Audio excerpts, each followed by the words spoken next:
Hi, Emily. Good morning. It is the first day of May, and as I do on the first day of May, I always pull our numbers for things. Mainly just Substack. I should probably do Instagram too now that I'm thinking about it, but mainly just We haven't really been Substack. focusing there though. We So, haven't. We haven't. But I thought I would share with everybody what our numbers are and kind of show you how we've grown in the past month, which is super exciting. So in March, oh, I didn't even do April. So this is like 2 months. 2 months. Yeah. It's 2 months. So in March, we had 23 subscribers and 39 followers. For And our then Substack for our specifically. Substack, yes, for Hmm. Substack specifically. And I know that I pulled these at the end of March, and I think that's why I didn't do May. And April. then, You mean April? yes, April. I did May. I'm sorry. I am still on deadline brain. It's okay. My brain still has not computed that it is now the next month. So for this month, we have 36 subscribers and 58 followers. So, Woo! so fun. Welcome. Welcome, welcome, welcome. Yeah. So, Well, I think that's a testament to just being consistent. Honestly, mm-hmm, we haven't been consistent in the mm-mm. past, and that's because we're very busy people. But we've been posting more. Our podcast is back running relatively Yes. regularly as long as I can get the posts up in time. So So it yeah, works. yeah. So if you haven't joined us over on Substack, come over and give us a follow or a Totally free. subscribe. Yep, Hmm. totally free. We share weekly our writing logs, which is basically how we fit writing in our everyday lives as Or people how who we are don't. as Emily. as people who have other jobs outside of just writing. We're not full time writers yet. And we also share really fun show notes with a whole lot of gifts because gifts make me happy. And so I loaded up with gifts. So we'll have some other things. I have some other plans. We have some other plans for the Mhm. future, such as like free. When you subscribe, you'll get like some free like goodies and stuff. And yeah, so Mhm. Yeah, Substack. come and join us. And while we're at it, this is early, but let's do it. If you haven't yet and you're watching this on YouTube, would you please consider subscribing and giving this video a like? It really does help us, especially if you share it with someone who might enjoy Yes, it as well. We're also trying to grow over there, so that would be fantastic. Emily, Hmm. I just figured it out. What? It looks like I have a Twilight filter on. It kind of does. You do look very greenish. I don't know what is going on with the lighting today, but That's all right. Vampires are welcome here. there, yes. Yes, they are. Okay, let's get this episode started.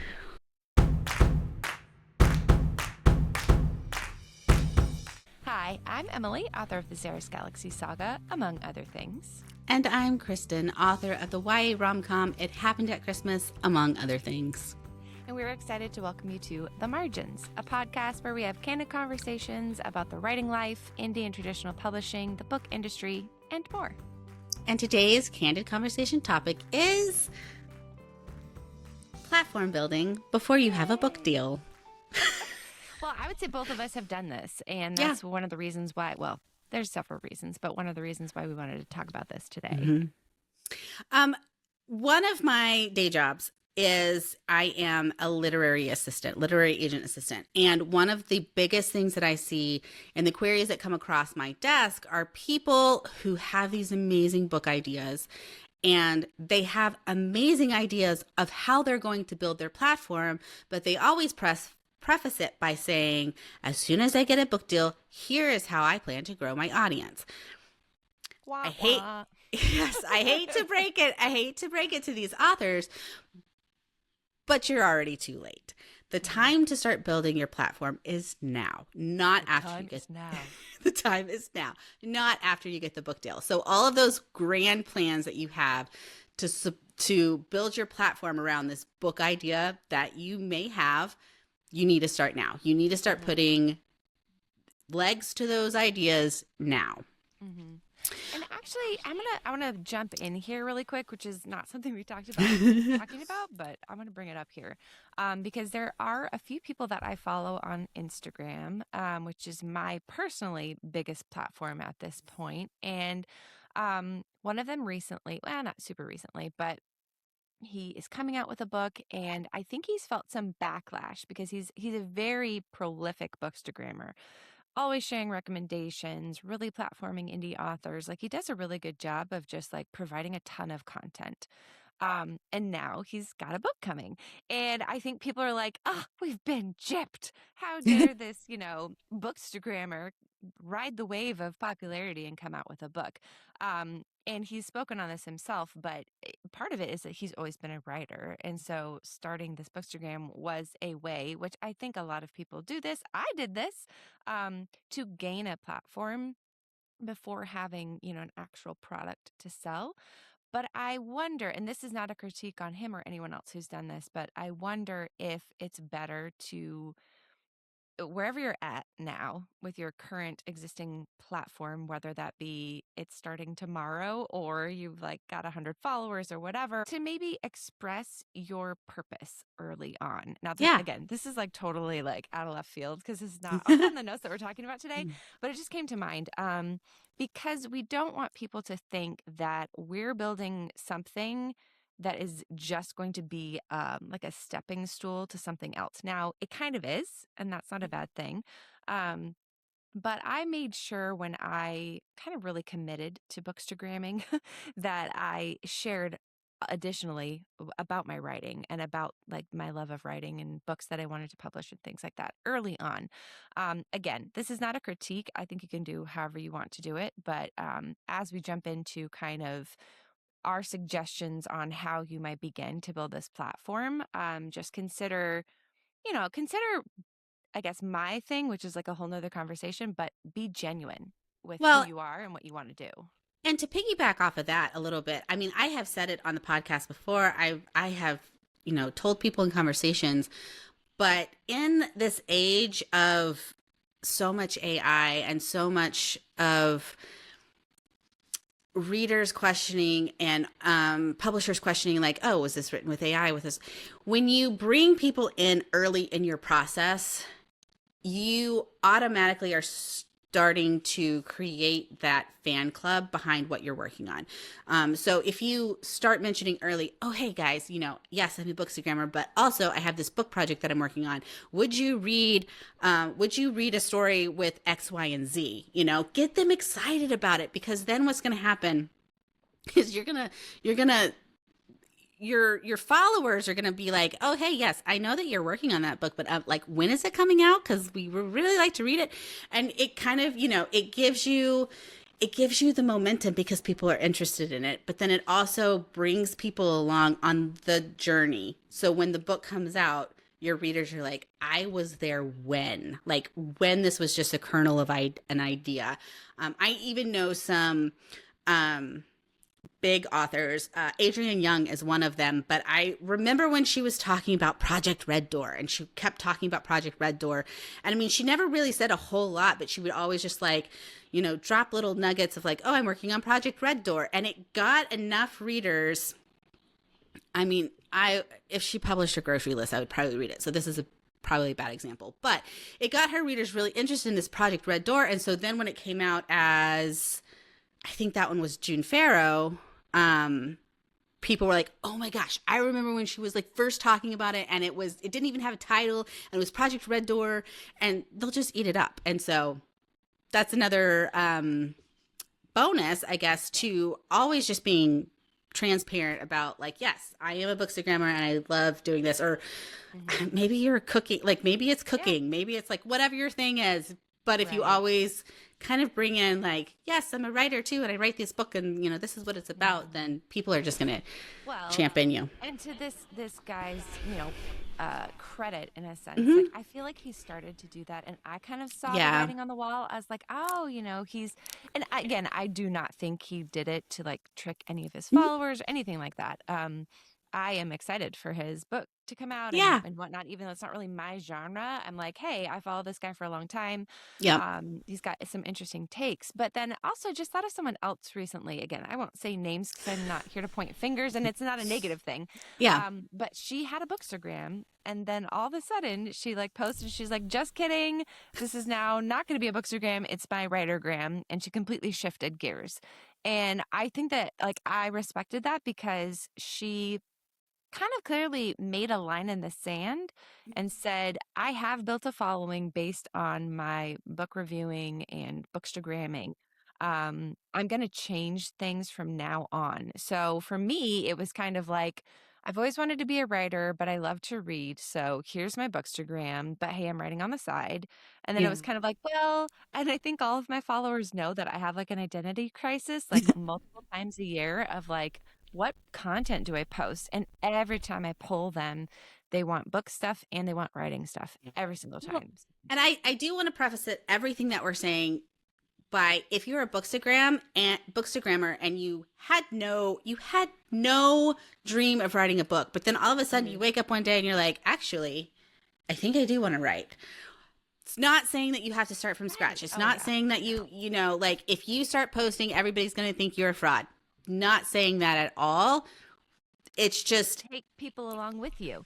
Say, yes. you know what happened today? I had the first Exactly. writing idea I've ever had, and people will love that. Like, Yes. I think really, and you said this, Christen, the heart of it is, and we see this shift in social media so prevalently across like all platforms, is this desire for authenticity Mm-hmm. and realness. So reels, for example, a lot of people are much more of the talking head thing, much more of a this is just my real life. This is what's happening. And I feel like you do this well, Christen, like posting pictures from your day and just kind of like engaging through things like that. That kind of content is really blowing up because it's very real. And I think the reality is that we're kind of tired of this connection online being so curated. Yeah. And we're really looking for the human Mm-hmm. element and connection that way. So take all of that and then take that to your platform. Yes. So, okay. So we're talking a lot about a platform. We're mentioning a lot of social media, but let's pull back a little bit and let's define platform, because if you're querying, if you're at that stage and a publisher asks you or an agent asks you for your platform numbers, what does that mean? What is is it just social media? Not quite. So when people talk about building your platform, I always look at it as kind of a three-way package. It's going to be how you connect with your readers, which there are multiple ways to connect with your readers, not just social media.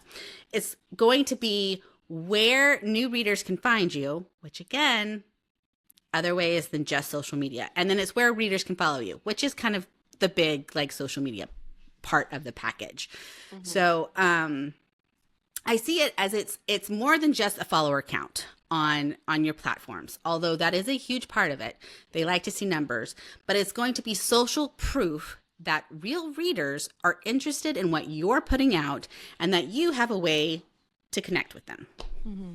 And I have because I've done a talk on this as well. And so I had two specific definitions. The first one is a little more general, which I probably grabbed from like online in a sense, but an ability to sell books because of who you are and who you can reach. So very generic, but like, okay, it makes sense. And then my definition, and this is coming from me as a Christian, so, take it with that. But I say the group of people with whom you can rely on to support your passion and share about it with others. And then to me as a Christian, that means like the people that God has entrusted to you to connect with, basically. For me, a lot of that actually looks like people on Kickstarter are part of my platform, as well as Instagram and my newsletter, etc., which we're getting ahead of things, but those are kind of like my definitions there. Yeah, great definitions. Love them. So when we talk about platform, what are some of the platforms that help grow your bigger platform in general? I mean, other than like, I see it as kind of like 3-tiered, the easy, low hanging fruit social media. So, Instagram, Facebook, I want to say Twitter. That is not a thing. X, yeah. Threads, YouTube, and like Substack now. Substack, yep, Substack is. So that's what I see as like low hanging fruit. Those like instantly when people start talking about platform, that's instantly where your mind is going to go. It's going to be like, oh, well, that's social media. A little tear up a little bit more is going to be things like your website. Yes, yes, you need a website now, please. Even if it's just a landing page, we'll get into that more. And your newsletter. This is also something. This is a newsletter is also a great way that you can bring readers behind the scenes at what you're doing early on. Great way. And I would add to these things as Mm-hmm. well. And these are the ones that you don't like, honestly, to me at least, didn't come to mind. Your friends and Mm-hmm. your family are part Yeah. of your platform. Book clubs that you might be a part of, or writers groups Mm-hmm. that you are a part of. Like, even if you don't have a book out, like for me, my silent book club girlies, they're part of my Mm-hmm. platform, even though it's a little small part. And then the bonus for me is the what I call the random factor. And Mm-hmm. so these are people that you meet in the wild who you start to share about your idea, like we were saying. Same thing as social media, but it's just like Yeah. real life. Yeah. And those people can become your fault or your I don't maybe followers Well, is like too weird to and say, but you know what I mean. I will say this goes really well with there is this, I don't even know if I want to call it like a cult following or a cult belief. I don't know. Right. But totally building your platform off of social media. There are authors out there that are getting off of social media 100%, and they are building their platforms purely from their newsletter and from like Yeah. in-person events. So, Now those I will say it is easier to do when you have a book it for is. those Yes. events because Yes. it you have to even have like one thing so that people start to really grasp. But Mhm. hey, the cool thing, and okay, this is probably taking us out of order here, but I just had this idea. The cool thing is that it doesn't take any kind of validation or Mhm. publishing contracts or anything, or even publishing a book to write something that's serialized on Substack, Yeah. create a Patreon, things like that. Like Yeah. you become Matt Dinneman, which I mean, I'm not necessarily recommending his books here since they are pretty adult, but I'm a Dungeon Crawler Carl fan. I can't help Mhm. it. He has a huge Patreon following, and that has Mhm. led to a lot of books. But who's to say that you have to have a book first? You don't. So Yeah. Yeah. sorry, I got a little excited, but No, you I can mean, have okay. those followers there. So here's some questions, and again, I might be jumping out of order, but how are some ways that we can start building these things aside from like social media? Because I feel like social hmm media, again, low hanging fruit. It's a little bit easier. Hey, you're a writer. Talk about your writing process. Talk about the hmm books that you're reading. Share a lot. There you go. That's social media. Like, but when it comes to newsletters, when it comes to those weird platform building things, Patreon, hmm Substack, newsletters. Like, what are some things before you have a book deal that you can be doing to grow those platforms? hmm I mean, oh gosh, there's so many, and you're also limited because, Mm-hmm. well, let's start with this. When you consider, oh, my newsletter only has five like subscribers, and two of them are my Mm-hmm. parents, or something like that, it will be difficult to grow because, Mm-hmm. and I'm not saying that you can't grow without having social media, but I do think that like social media can feed into those things to a point until you reach a Yes. like Well, overflow point. yeah, and I kind of feel like, and this is a little bit of cheating because it's kind of sort of social media, but it's not really social media. Because when I think of social media, I'm thinking like content calendars and you're posting regularly, and I cannot say that word, and all of the things. So Mhm. if you like, before you have the book deal, you're working on a book, write a short story, Mhm. write a novella, write, some small piece of writing content that you can give away for free. Mhm. Well, not free because you want them to sign up for your newsletter. So it's Right. called a lead magnet. Mhm. And then run Facebook ads. Run Facebook Mhm. ads for that free piece See, of content. social media. And so like Well, it I is social agree. media, but it's not the social media Yeah. with like the content calendar. That's why I said it's a little Right. bit of That's right. cheating. Well, and But I totally support that, and I'm on board with that because I just listened mhm, to a great podcast. If I can remember it, and we can get the link in here, we'll put it in there. But it was a woman who started with just that. She wrote a mhm, little short story, put it as her lead magnet, and she regularly goes back and changes mhm, those. She'll swap them yes, out because you learn, you grow. mhm, And then she has people asking for like her Easter devotionals or whatever that she put out and things yeah, like that, where you start small. Now, a way to do that without even incorporating Facebook, and I am not the expert on this, so I'm not going to say that it will work or it won't work, but you can use BookFunnel for things like this as well. And you put up something for free, you get, I don't know. See, and that's the thing, is like, I haven't done it yet, but I know that it's possible to grow your newsletter that way Yeah. by saying, hey, this is for free, get it and download it, etc. Yeah. Well, and I mean, and here's another one. I know this is like, for me, this is my most scary one. But I mean, you can speak if you're writing a book on farming, or if you have like, I don't know, chickens. Yes, if you're writing a book, I mean, and it can be a fiction book on like, this girl who gets plopped in this middle of this farm, and all of a sudden she has to run it, and she has no idea what she's doing. And you can come up with speaking topics, and then you can present yourself as like, hey, I'm, just getting started. I would love to come and speak to your writers group or your book club. And when you're at these places, anytime you speak anywhere, whether that is online, whether that's on podcasts, whether that is like speaking in front of a crowd, which, yes, I know, so nerve-wracking, make sure that you mention, hey, I have a newsletter. I have this thing for free. If you guys will sign up, like, it'll send it to you. And that is building your list, which is building your platform.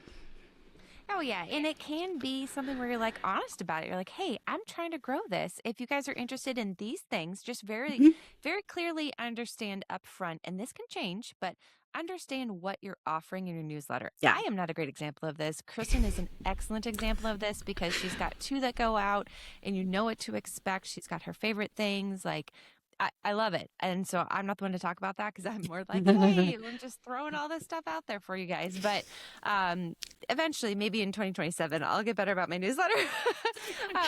But yeah, like, think about those things. And so I had a list here of, because I think it goes hand in hand with what you're saying, is like the lies that we believe about platform growth.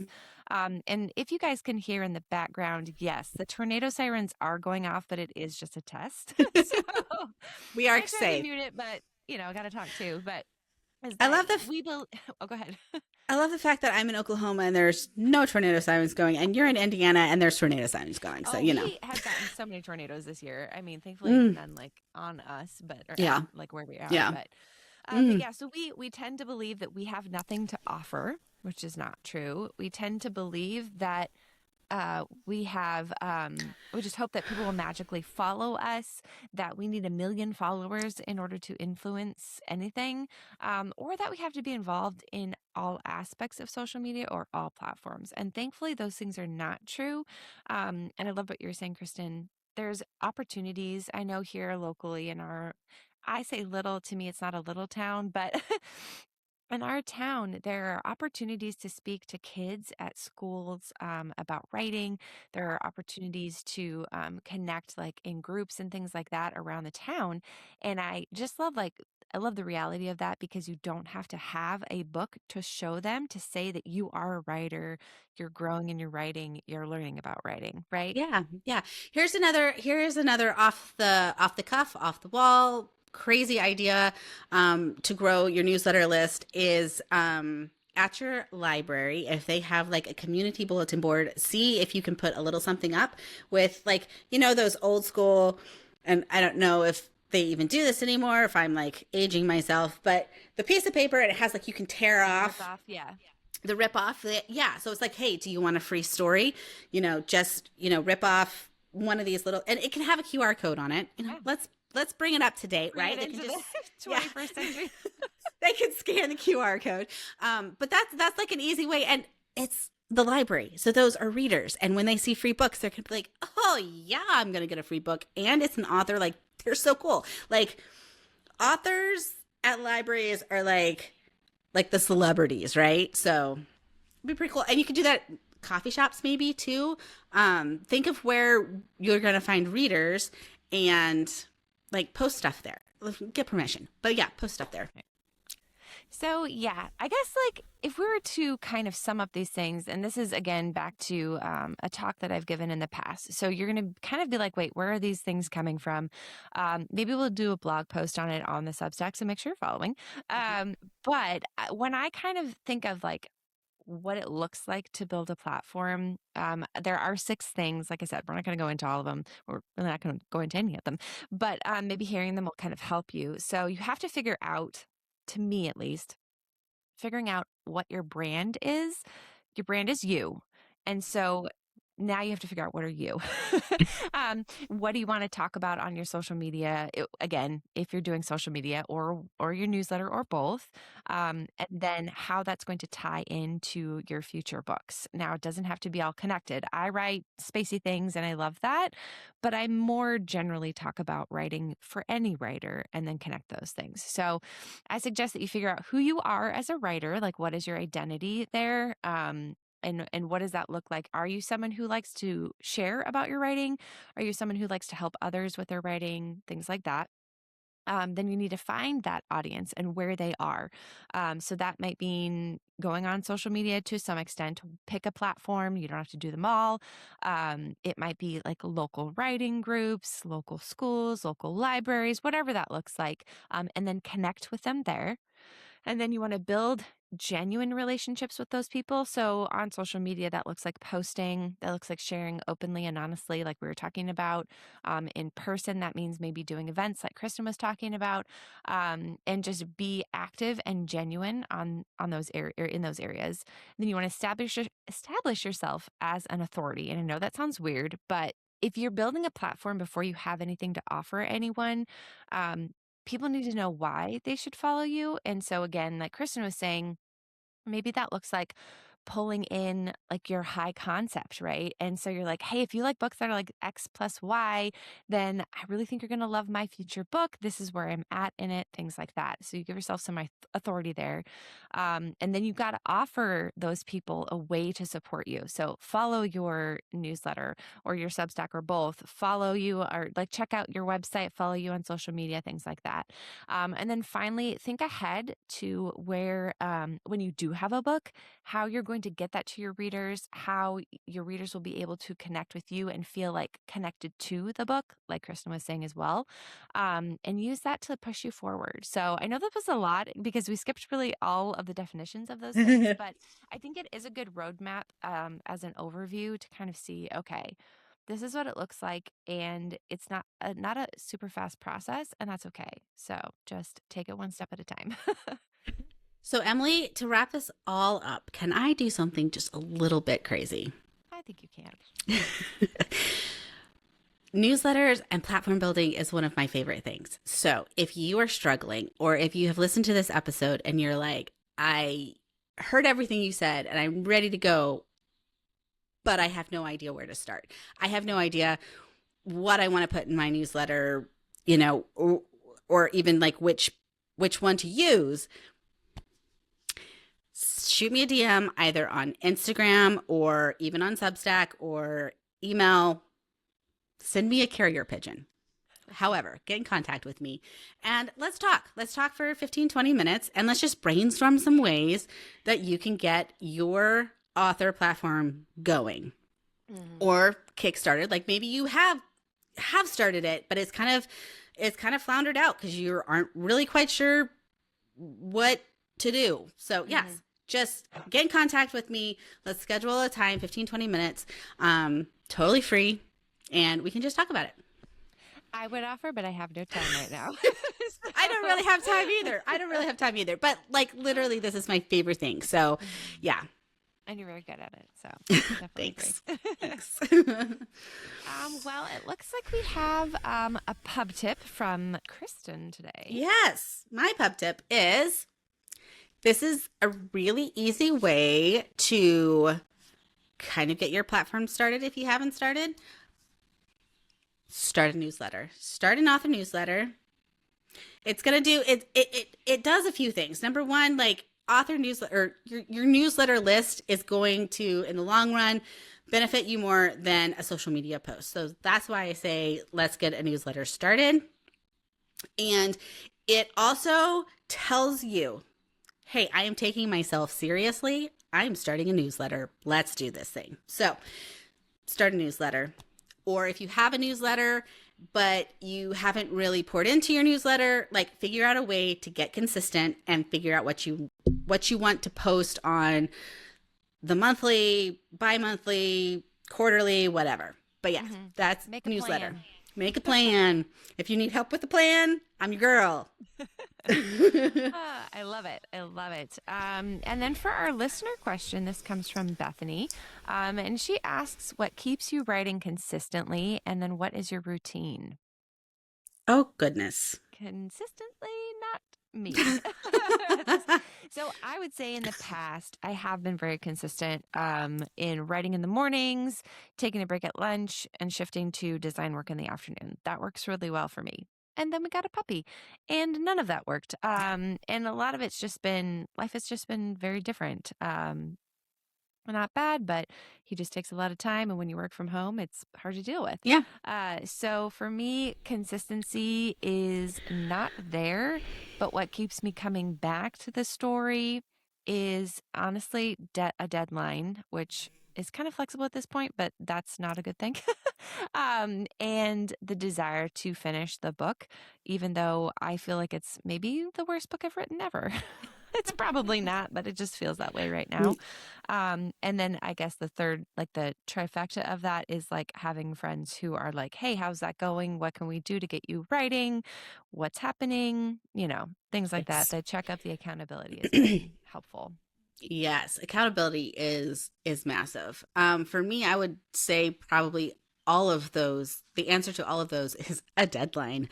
But the big sister, like mean part of me wants to say, how bad do you want it? I mean, do you want it enough to get up a little bit early in the morning? Do you want it enough not to sit and binge and watch Netflix for hours on end? Like, you have to want it. And at the end of the day, it doesn't matter how many accountability partners it has. It doesn't matter how many deadlines that you have. If you don't want it bad enough to make it happen, it's not going to happen. And so, I mean, that's kind of the tough love situation of the fact. But I've been giving myself tough love a lot over the past 2 weeks of just like, how bad do you want it? Like, are you willing to give up a little bit of sleep? Are you willing to, give up a little bit of like, my brain at the end of the day is completely drained and it's dead. That's just an excuse. It's just an excuse. You just got to do it. You got to want it. And I would say actually something that came to mind while you're talking is my outline. And I know that's not a great answer for pantsers out there, but it can be the same in the sense of the story, right? Yeah. If the story is not pushing you forward, there might be something wrong with the story, or it might not be the right time, or you might need to shift gears. Yeah. Again, if there's a deadline, which is where I'm at, I don't really have that option. And that's okay. But that means that I need to make something change so that I want to come back to the story and that it draws me in. Yeah. Good stuff. All right. Well, if you haven't, go ahead and subscribe. All of the places. We are on Substack and Instagram and here on YouTube as well. And then our podcast comes out wherever you're listening. I would be super curious. Maybe we'll put a post up on Instagram. You can come over and drop where it is you listen. Are you on Spotify? Are you on Apple Podcasts? Like, we want to know. Come tell us. Yes. And then make sure that you share this with someone who maybe like you wants to build a platform but doesn't know where to start. Hopefully this episode can help you guys know where to begin. And this episode is unofficially sponsored by Flowdesk, which is the newsletter platform that both Emilie and I use.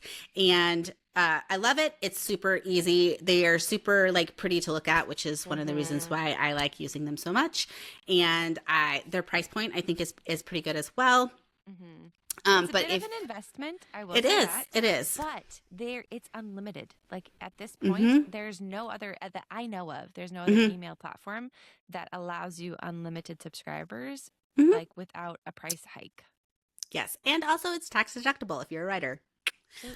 So if you are interested in signing up with Flowdesk, make sure to click the link in our show notes on Substack, because I don't have a pretty link set up for that yet, which I need to, but coming soon.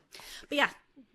Yeah, and I just had a thought. If you Yes. guys are interested in hearing more about us talk about the business side of writing, whether you're just publishing your first book or maybe not even to that stage yet, it is so important that you set up yourself for success. And I'm not going to say that I do it perfectly, but I have been in business as a self-employed person for over 8 or 9 years, something like that. I know you have as well, Kristen. So I'm on 15. I'm on yeah, year I mean, 15. you're like way ahead of me. So there's a lot that we could offer as just like, hey, don't do as we did, do it this way. Is this Yes. if you want to hear that episode, let us know in the comments of wherever you find this, because we want to know. Yeah. Yes. All right. Okay. Until next week. Bye. Bye.